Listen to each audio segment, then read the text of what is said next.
Assalamualaikum warahmatullahi wabarakatuh. Yang saya hormati Bapak Kepala Sekolah SD Negeri 118254 PTP 3 Sumajang. Yang saya hormati Bapak CGP calon guru penggerak angkatan 9 Satprijal Jupri Nasution SPD. Dan yang saya hormati Bapak Ibu guru di SD Negeri 118254 PTP 3 Sumajang.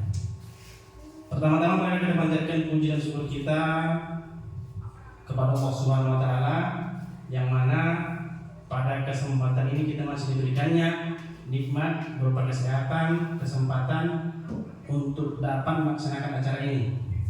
Salawat dan salam marilah kita hadiahkan kehadiran kita Nabi besar Muhammad SAW yang mana kita mengharapkan syafaatnya di yaumil akhir nantinya.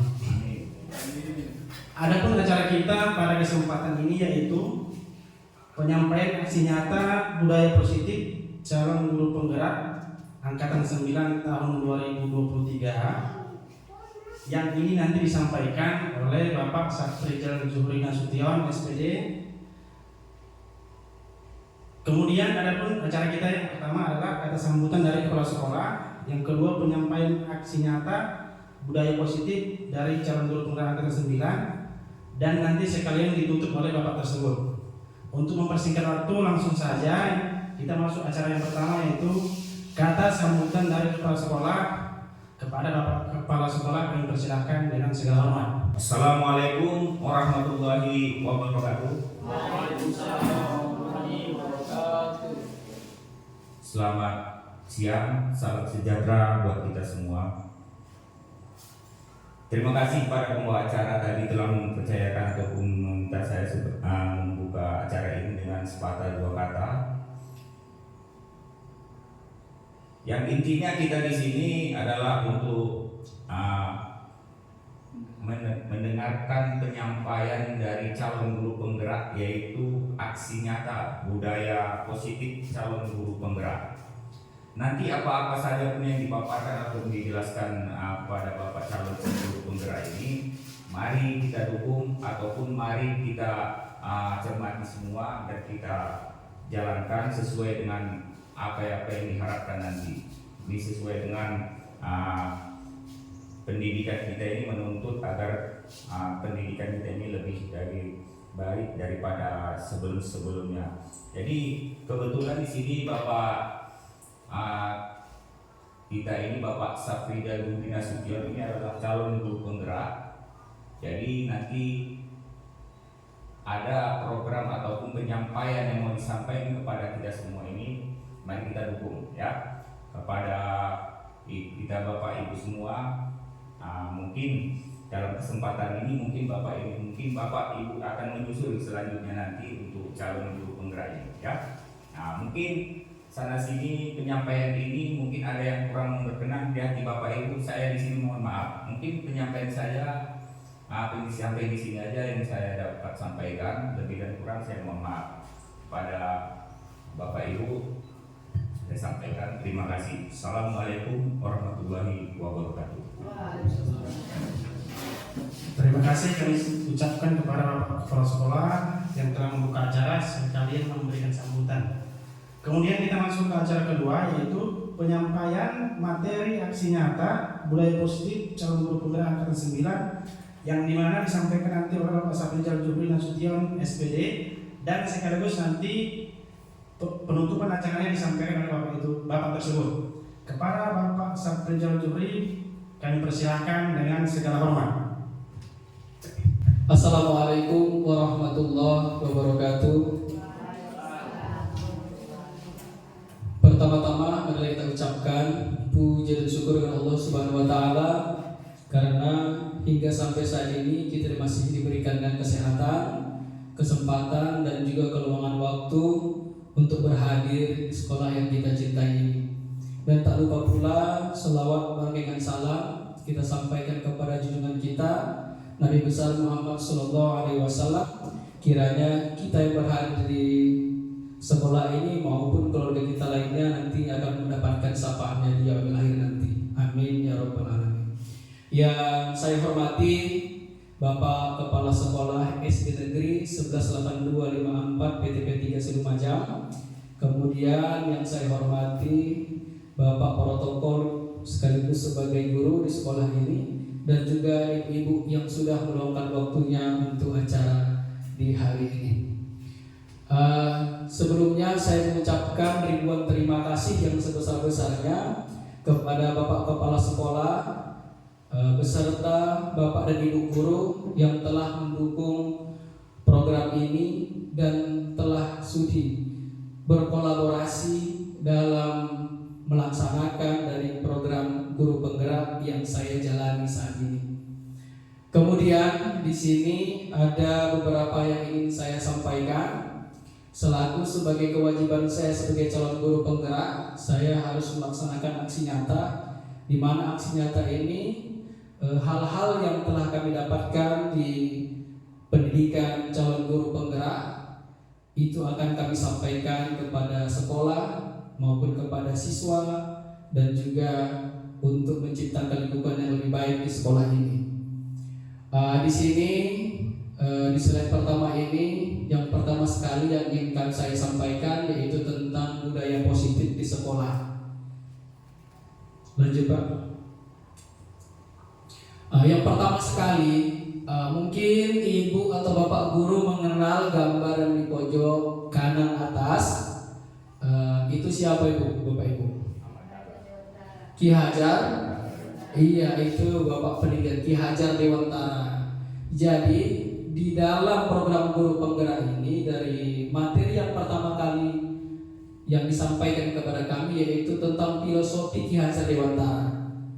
Di mana filosofi Ki Hajar Dewantara ini banyak membuat terobosan baru untuk pendidikan yang saat ini.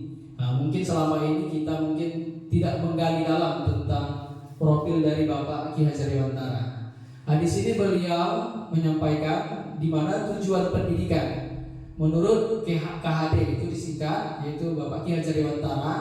Tujuan pendidikan itu adalah menuntun segala kodrat yang ada pada anak-anak agar mereka dapat mencapai keselamatan dan kebahagiaan yang setinggi-tingginya, baik sebagai manusia maupun sebagai anggota masyarakat. Dari sini poin utamanya yang disampaikan beliau, kita sebagai guru cukup menuntun. Kita hanya menuntun anak-anak itu sesuai dengan kodrat yang ada pada dirinya. Kita sama-sama mengetahui bahwasanya setiap anak itu memiliki karakter yang berbeda-beda. Dengan karakter yang berbeda itu, kita sebagai guru harus bisa menyikapi apa yang sebaiknya kita berikan kepada anak dengan mencapai tujuan keselamatan dan kebahagiaan yang setinggi-tingginya, karena dia baik sebagai manusia maupun sebagai anggota masyarakat nantinya.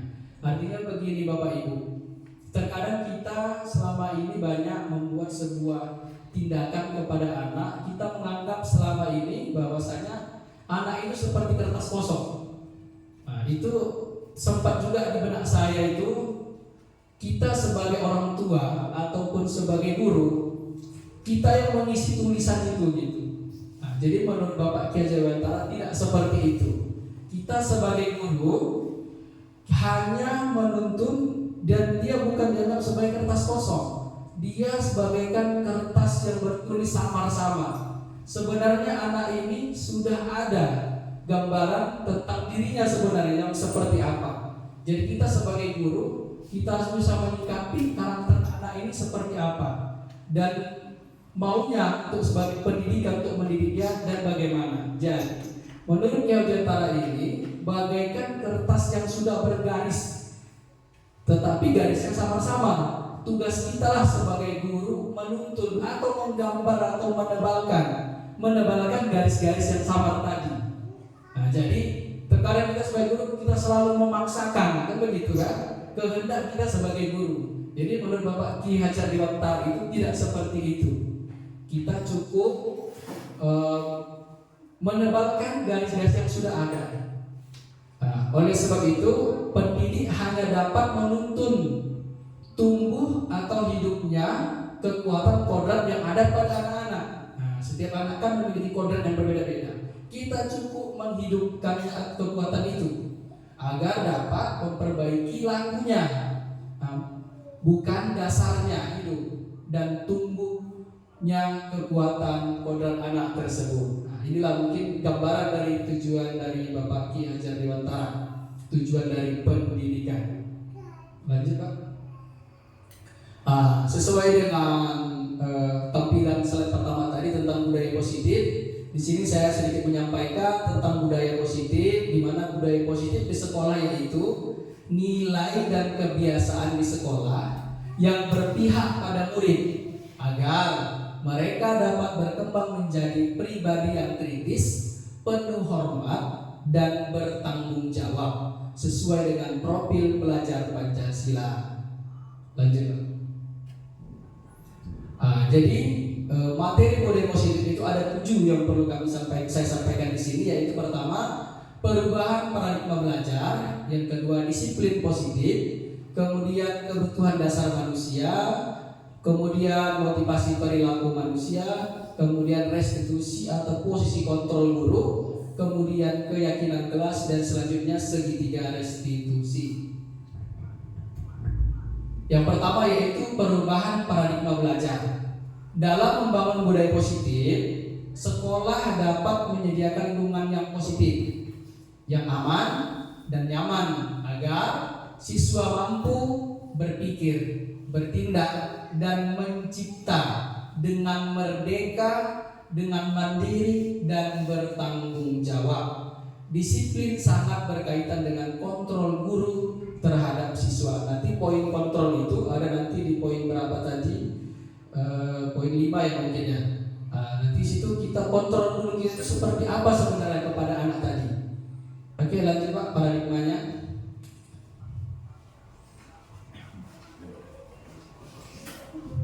Lewat ya. Oke. Di sini sebenarnya ada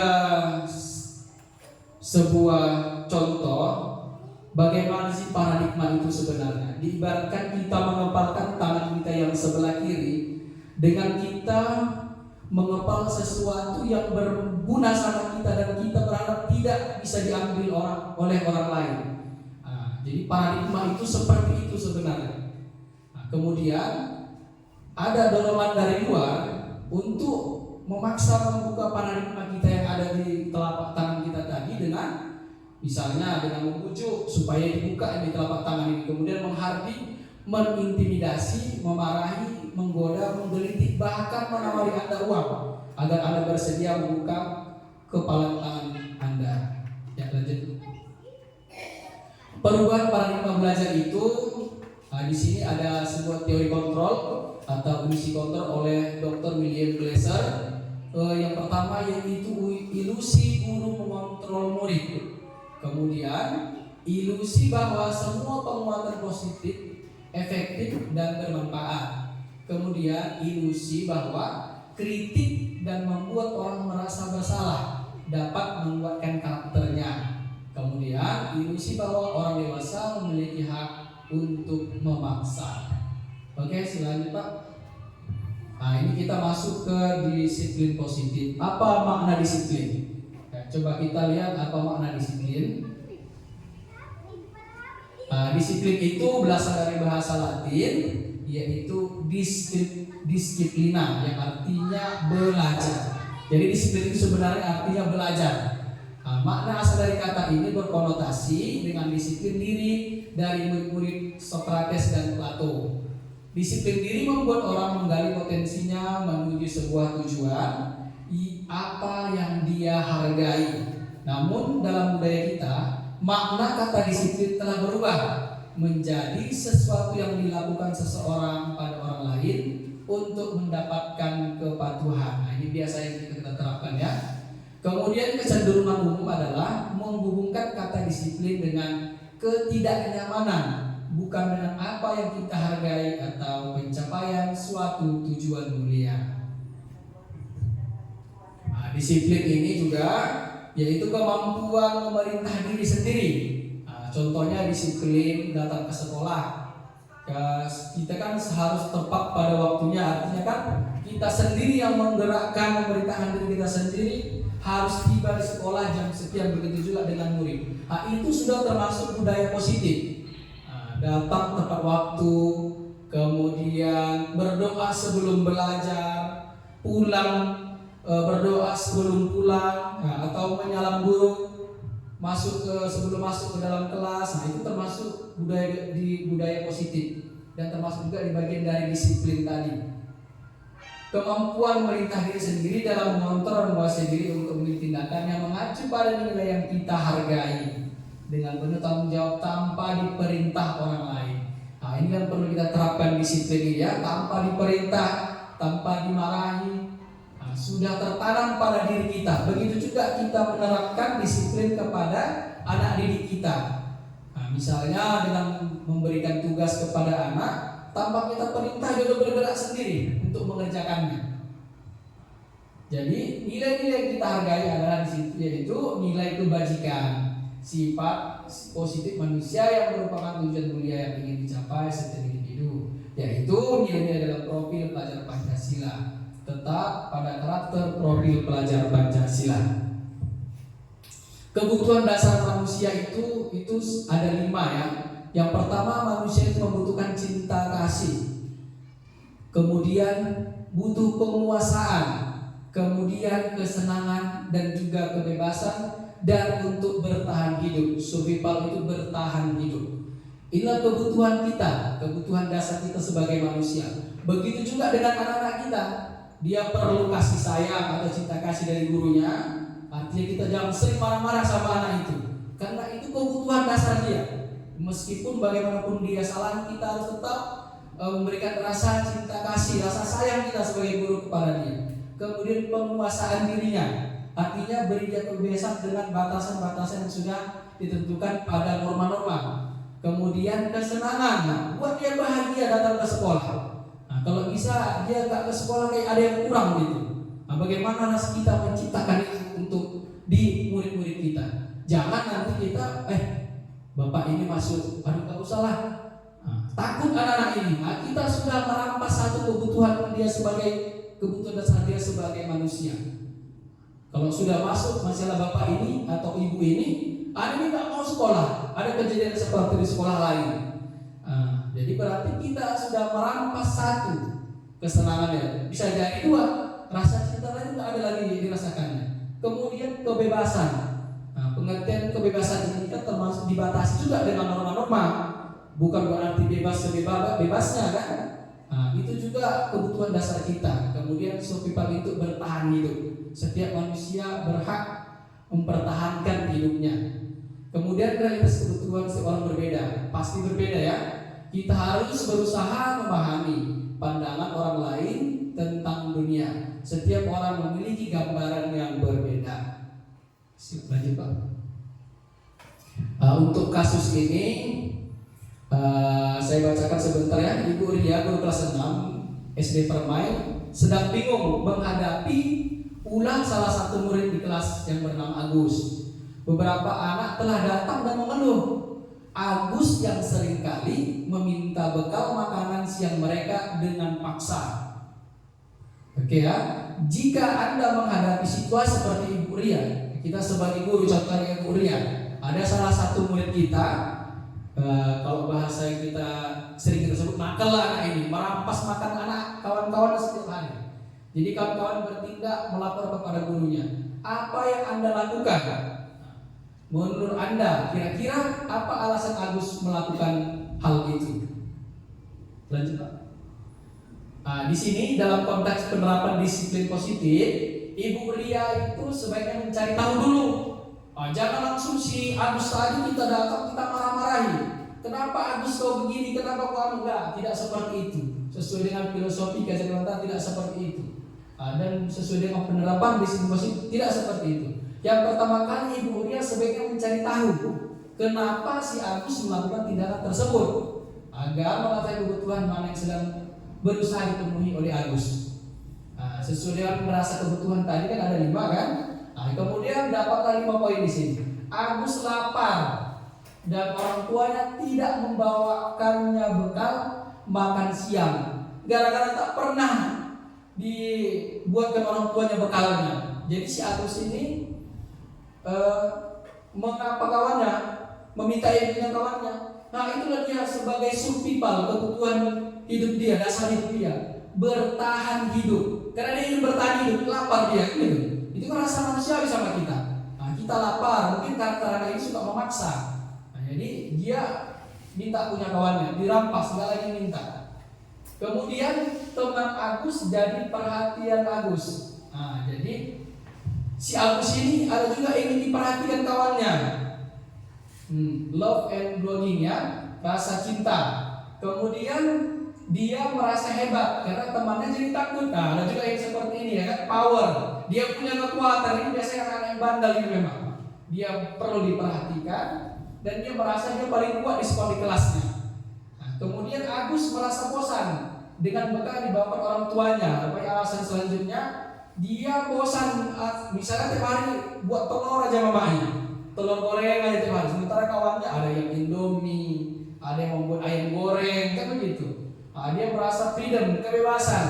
Dia ingin bebas makan apa saja, jangan telur goreng aja tiap hari. Nah, kemudian Agus hanya iseng dan dia menikmati ekspresi wajah teman yang kesal. Ada kayak gitu kan? Ini anak yang jahil ini biasanya. Dia cukup kesal kawannya udah senang dia. Nah, jadi ada di kasus ini ada 5 poin lah yang didapatkan. Lanjut Pak. Nah, kemudian semua perilaku memiliki tujuan. Nah ini tadi yang poin keempat. Sama tadi kasus perilaku si Agus kan begitu. Nah, teori motivasi perilaku manusia yang pertama itu untuk menghindari ketidaknyamanan atau hukuman yang akan terjadi apabila saya tidak melakukannya. Nah ini biasanya motivasi dari luar, dari eksternal ya, menghindari ketidaknyamanan atau hukuman apa yang terjadi apabila saya tidak melakukannya. Kemudian termasuk juga motivasi eksternal yang kedua, untuk mendapatkan imbalan dari orang lain atau institusi apa yang saya dapatkan apabila saya melakukannya. Itu motivasi dari luar juga. Kemudian motivasi internal yaitu tujuan disiplin positif, untuk menghargai diri sendiri. Saya akan menjadi orang yang seperti apa bila saya melakukannya. Ini perlu motivasi internal diri sendiri. Kita bergerak menjadi apa dan kita ingin seperti apa, dan untuk menghargai diri kita sendiri. Nah, harapannya juga nanti saya sebagai CGP di sini selanjutnya Bapak dan Ibu guru melanjutkan dari program CGP ini supaya kita untuk menghargai diri sendiri, kita untuk berkembang juga untuk diri kita sendiri, kebutuhan kita. Nah, dimana itu adalah tujuan dari disiplin positif tadi. Lanjut aja Pak. Kemudian ada perbedaan hukuman dan konsekuensi. Di sini hukuman suatu yang menyakitkan harus terjadi. Nah, kalau kita memberikan hukuman kepada anak, itulah yang terjadi, pasti menyakitkan rasanya. Misalnya kita hukum, kita pukul, ya. Nah, konsekuensinya sesuatu yang bakal ada yang terjadi, ya. Sesuatu yang harus terjadi. Kemudian hukuman membuat anak sakit atau secara fisik maupun hati. Kadang-kadang kita kan kayak membuli kita kepada anak ini dengan bahasa-bahasa yang kasar ya. Contohnya, kau kok bodoh kali. Nah itu udah termasuk menyakiti hati. Untuk jangka waktu yang lama, ini jangan sampai anak ini mendendam sama kita ya. Konsekuensinya membuat anak merasa tidak nyaman dalam jangka waktu pendek. Mungkin di waktu itu saja dia nggak nyaman. Tetapi ada juga anak yang seterusnya merasa tidak nyaman. Seperti tadi, setiap pelajaran A dia tak mau datang ke sekolah. Nah, itu tadi gara-gara ada hukuman itu sebenarnya. Diberikan hukuman dan berefek sama dia, efek fisik maupun hatinya, dan dia merasa tidak nyaman bisa dari jangka pendek maupun jangka panjang. Kemudian anak membenci kedisiplinan. Itulah kalau dihukum, terlambat hukum, dia benci. Nah, ya, dengan tegak disiplin tadi. Yang malah sana masa datang 7:30. Nah, itu mulai benci dengan aturan, tidak dari dirinya sendiri membawa dia supaya dia disiplin, enggak. Itulah kalau kita berikan hukuman sama anak itu. Kemudian konsekuensinya anak menghargai disiplin. Kemudian ada paksaan konsekuensinya stimulus tanggapan. Kemudian mendorong anak menyakiti diri sendiri kalau diberi hukuman. Konsekuensinya mendorong anak agar mudah menyesuaikan diri. Kemudian konsep diri yang buruk, konsep diri yang baik, agar belajar untuk menyelesaikan kesalahan. Kemudian konsekuensinya anak belajar untuk mematuhi peraturan, marah, rasa bersalah, dipermalukan, merasa tak dihargai. Itu bentuk hukuman ya. Kemudian konsekuensi kehilangan hak, dibuat tidak nyaman, diasingkan untuk sementara atau time out. Identitas disiplin di sini tadi sudah saya sampaikan juga, identitas gagal hukuman. Contohnya identitas yang gagal itu dalam bentuk hukuman, sesuatu yang menyakitkan harus terjadi. Konsekuensi tadi sesuatu yang harus terjadi, di mana restitusinya merupakan pilihan. Di sini bisa Bapak Ibu membacanya. Jadi yang positif itu ini yang kita lakukan restitusi. Nanti kita masuk ke bab restitusi. Kalau biasanya kita berhukuman, itu tadi hasilnya negatif. Kalau konsekuensi kita buat masih di tengah-tengah dia, ya, sebaiknya kita lakukan restitusi. Ya, contohnya yang sistem tidak akan berjalan bila murid tidak takut, di mana konsekuensinya memerlukan monitoring dengan supervisi terus-menerus dari guru. Kemudian restitusinya murid belajar bertanggung jawab untuk perilakunya. Jadi di sini siswa itu yang digali dirinya, ya, supaya muncul rasa disiplin dari dirinya dan merasa bertanggung jawab. Bukan karena takut ya, karena dihukum takut harus begini. Kalau bisa kita membangun di sekolah ini tidak yang seperti itu lagi Pak, tidak bentuk hukuman lagi. Karena supaya memunculkan rasa budaya positif dari diri anak itu, termasuk kita sebagai guru, dan rasa disiplin yang muncul dari dirinya. Lanjut Pak. Di sini coba kita berlatih ya.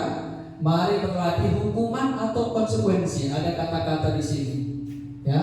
Yang pertama, lari mengelilingi lapangan basket 2 kali karena terlambat hari di sekolah. Ini hukuman apa konsekuensi? Apa Bu? Hukuman. Oke, kita simpan jawabannya. Ini hukuman ya. Membersihkan coretan yang dibuatnya di meja tulis. Ini hukuman apa konsekuensi? Iya, konsekuensi ya. Oke, kita simpan jawabannya. Kemudian murid diminta untuk push up 15 kali karena tidak menggunakan masker ke sekolah. Hukuman. Oke. Kemudian menggantikan kertas tugas teman yang telah dicoret-coret yang punya kawannya. Konsekuensi. Kemudian berjemur di lapangan basket jam 12 siang karena mengobrol dengan teman. Hukuman. Murid diminta bertelanjang kaki sepanjang hari karena tidak menggunakan sepatu warna hitam sesuai peraturan sekolah. Ada 2 jawaban, konsekuensi atau hukuman yang mana nih? Hukuman. Oke, kita simpan hukuman ya. Kemudian berdiri di depan kelas sambil mengangkat kaki 1. Ini biasa dulu ya. Dulu kita kerjakan ini dulu. Tapi kalau sekarang harapan nggak kita buat lagi. Ya. Sebagai apa nih? Hukuman. Oke Pak. Selanjutnya.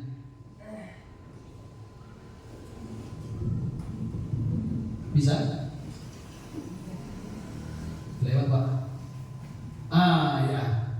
Yang pertama hukuman, yang kedua konsekuensi, yang ketiga hukuman, mengambil kertas tugas. Oke, konsekuensi dan seterusnya hukuman ya.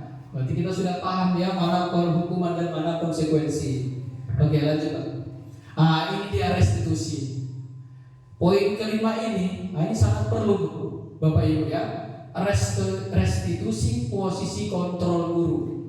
Di antara 5 ini sering kita kerjakan di sekolah, tentang bagaimana kita menghukum siswa itu. Misalnya dengan cara penghukum. Biasa itu kan, tidak terlambat atau tidak mengerjakan PR, hukum. Itulah guru sebagai posisi kontrol guru itu sebagai penghukum.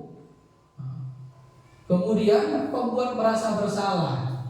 Misalnya kita sering itu membuat kata-kata yang membuat anak itu merasa bersalah sendiri. Itu posisi kontrol guru kita sebagai pembuat merasa bersalah. Kemudian sebagai teman. Karena kita kan membuat suatu kata-kata kepada anak itu menganggap kita temannya. Kemudian sebagai pemantau, kemudian sebagai manajer. Ini kalau bisa kita di posisi point manajer lah kita. Kita cukup mengarahkan anak tadi, menyadarkan anak tadi tentang kesalahannya. Kemudian dia melakukan tidak melakukan kesalahan itu dengan kesadaran dirinya sendiri, bukan karena hukuman, bukan karena pembuat merasa bersalah, bukan karena itu. Oke, lanjut. Ada 5 posisi kontrol. Yang pertama motivasi, yang guru berbuat berkata hasil kaitan dengan yang pertama identitas gagal sebagai penghukum. Menghardik, menunjuk-nunjuk, menyakiti, menyindir, itu termasuk penghukum, posisi kontrol sebagai penghukum. Mati lampu ya. Gimana nih? Oke ya.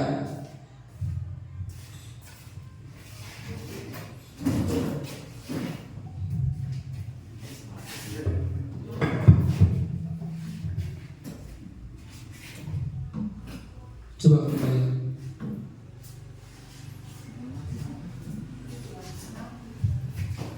Besarkan kali. Mungkin gelap lagi kita ya.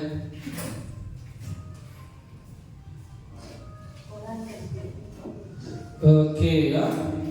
Kemudian penghukum yang sering kita lakukan itu, kalau guru berkata begini, Ibu, kalau kamu tidak melakukannya, awas ya, rasakan ini nanti.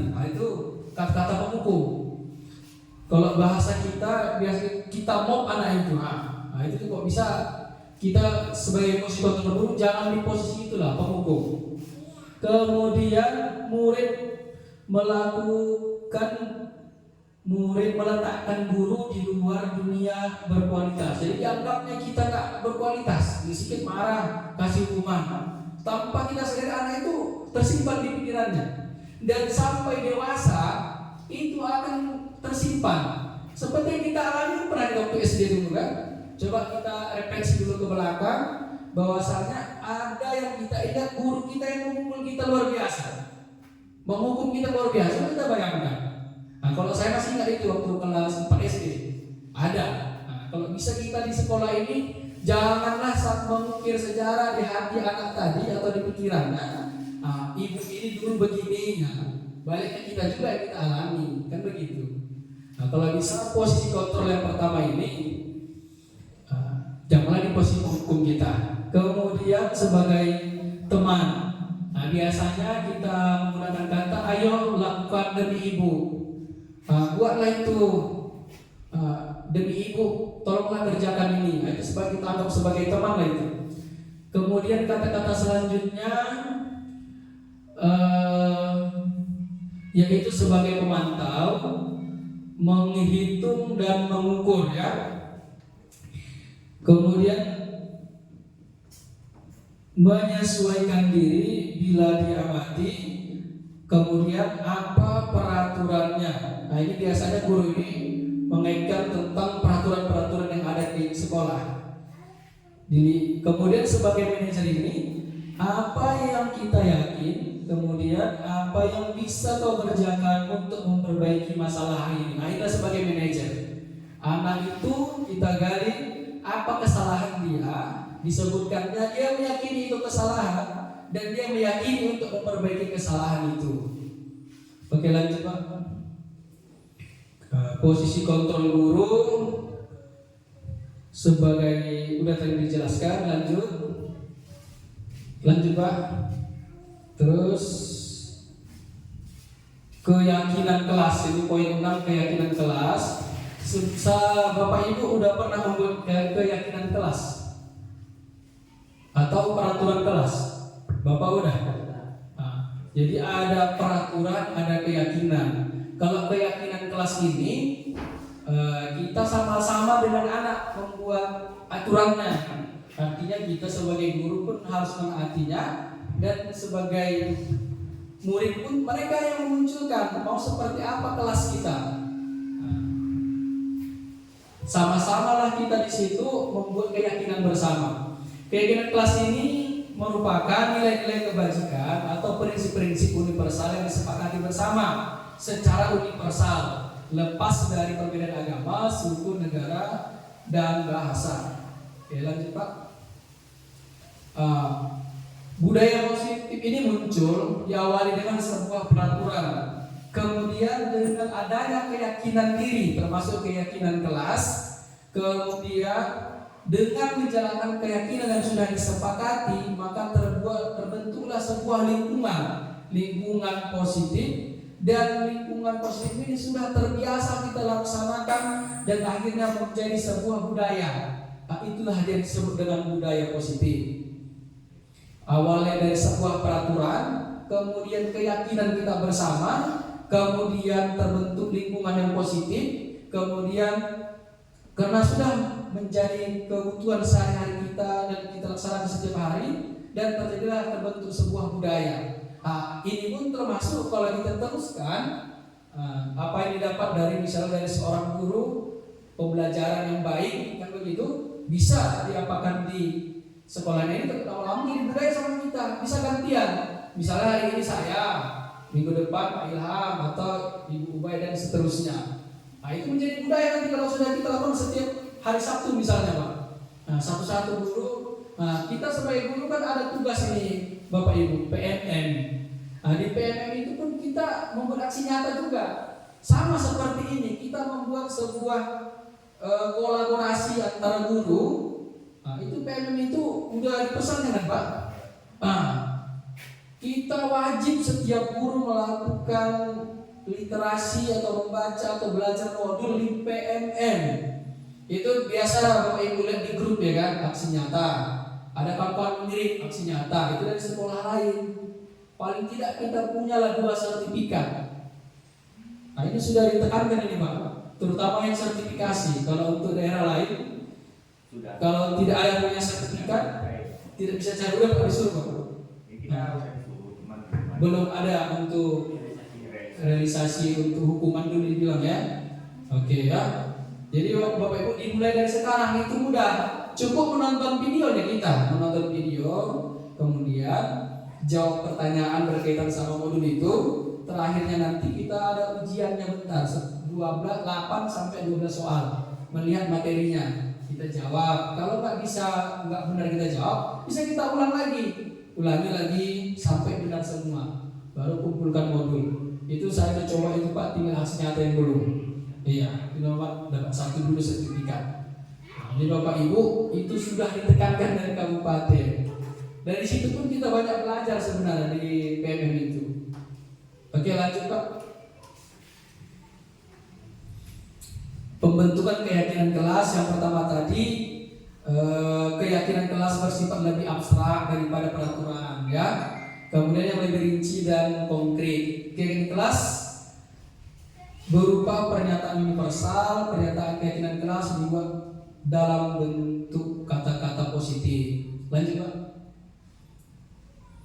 Nah, di sini sebenarnya sudah saya jabarkan ini perbedaan peraturan dan keyakinan kelas, tapi karena situasinya mati lampu, kondisi kita udah seperti ini, mungkin nanti slide-nya saya bagikan sama Bapak Ibu, biar sama-sama kita belajar. Kemudian segitiga restitusi, ini yang paling perlu sebenarnya, segitiga restitusi. Sebagai kita mengetahui kita sebagai 5 kontrol guru, kita harus tahu tadi, yaitu pemantau, penghukum sebagai teman dan manajer kan. Kemudian ada segitiga restitusi, penerapannya itu segitiga restitusi. Itu kemarin saya dalam demonstrasi kontekstual sudah saya buat bentuk video. Saya mewawancarai anak tadi tentang kesalahannya. Artinya di situ kita tidak menjudge dia salah itu. Nah, kita gali dengan segitiga restitusi.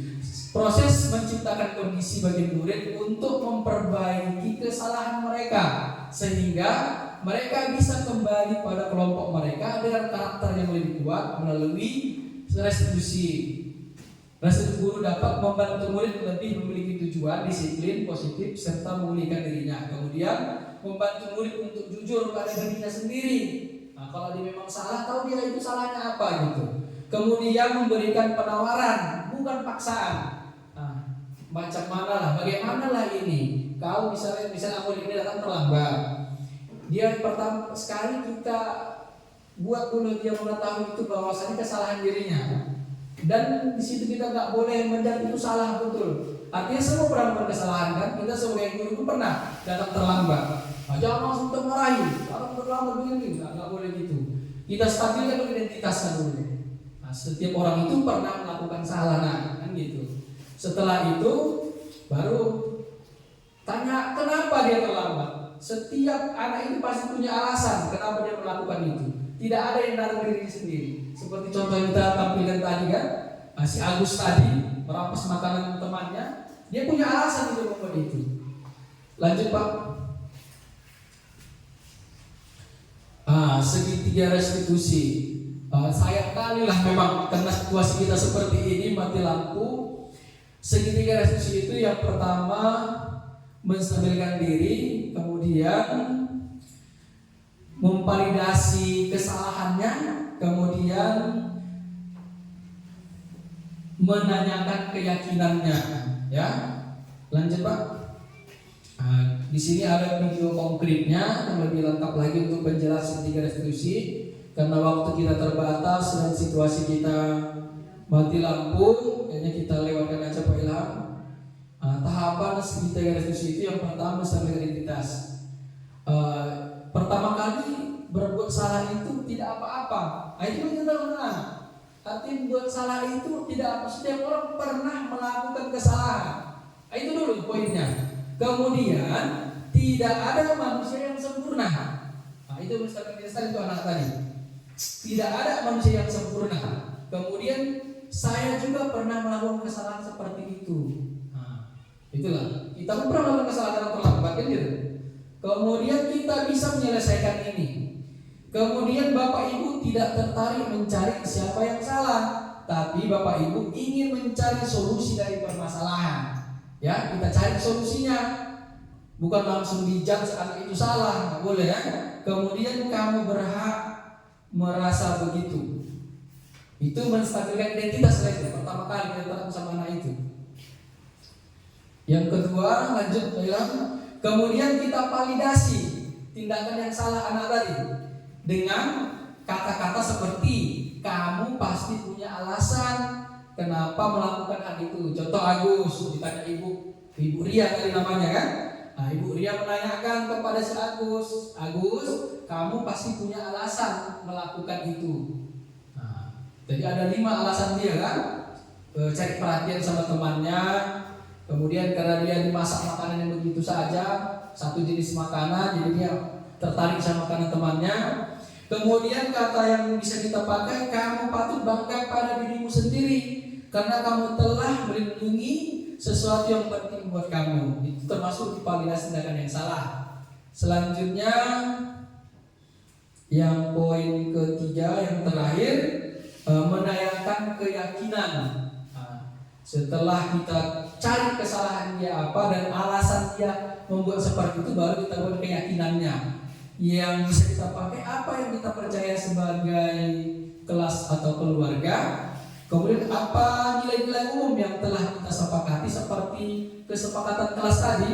Ada yang terlambat, misalnya Budi, si Budi sudah menjelaskan kesalahannya tadi karena dia lupa masang alarm di rumah, jadi kesiangan, kan begitu. Kita tanyakanlah tentang dia, bagaimana dia untuk meyakini keyakinan dia bahwa tidak boleh datang ke sekolah lagi terlambat. Kemudian apa bayangan kita tentang kelas yang ideal? Kemudian kamu mau jadi orang yang seperti apa? Itu boleh kita pakai kata-kata seperti itu. Mungkin dari sekian banyak tadi Mungkin Bapak Ibu bisa berefleksi sendiri tentang apa yang saya sampaikan nanti, karena waktu kita yang terbatas dengan kondisi kita pun seperti ini, mau hujan, mati lampu, lengkaplah penderitaan saya di sini. Dan Bapak Ibu sudah mulai sebagian mengantuk ya, udah mengantuk. Jadi inilah Bapak Ibu gambaran. Kebetulan saya yang lebih dulu, dan saya yakin Bapak Ibu akan menyusul sebagai calon guru penggerak. Ya, jadi gambarannya seperti inilah guru penggerak itu. Kita lihat yang positifnya, kalau kita lihat yang negatifnya luar biasa ya. Jadi kita lihat yang positif karena kebetulan kita pun mendemonstrasikan budaya positif. Apapun yang kita lakukan untuk sekolah ini itu untuk yang terbaik untuk lingkungan kita, sekolah kita, termasuk untuk Bapak Kepala Sekolah. Bapak Kepala Sekolah kalau bisa ada 4 Pak guru penggerak dari sekolah kita. Ya. Kemarin kita sudah dapat dampaknya itu Pak. Kemudian untuk yang sertifikasi Bapak Ibu dikejar karena dengan mengikuti guru penggerak tidak lagi mengikuti pretest. Cukup mengikuti guru penggerak sebagai calon guru dan lulus sebagai guru penggerak, ya udah tinggal uji pengetahuan UP dan lulus sebagai guru yang bersertifikasi.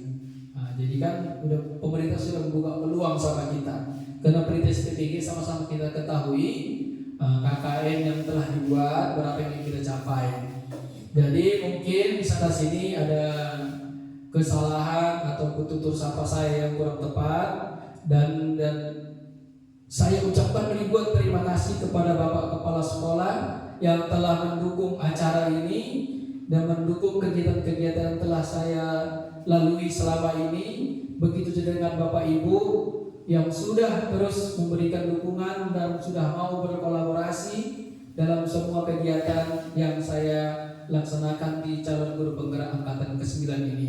Mudah-mudahan apa yang saya sampaikan bermanfaat untuk Bapak dan Ibu dan bisa kita terapkan di kelas dan di lingkungan sekolah kita, dan marilah sama-sama kita tingkatkan budaya positif di sekolah kita dan terus membudaya dan menjadi sekolah yang unggul sesuai dengan visi-misi yang telah kita sepakati yang lalu. Mungkin sampai di sini yang bisa saya sampaikan.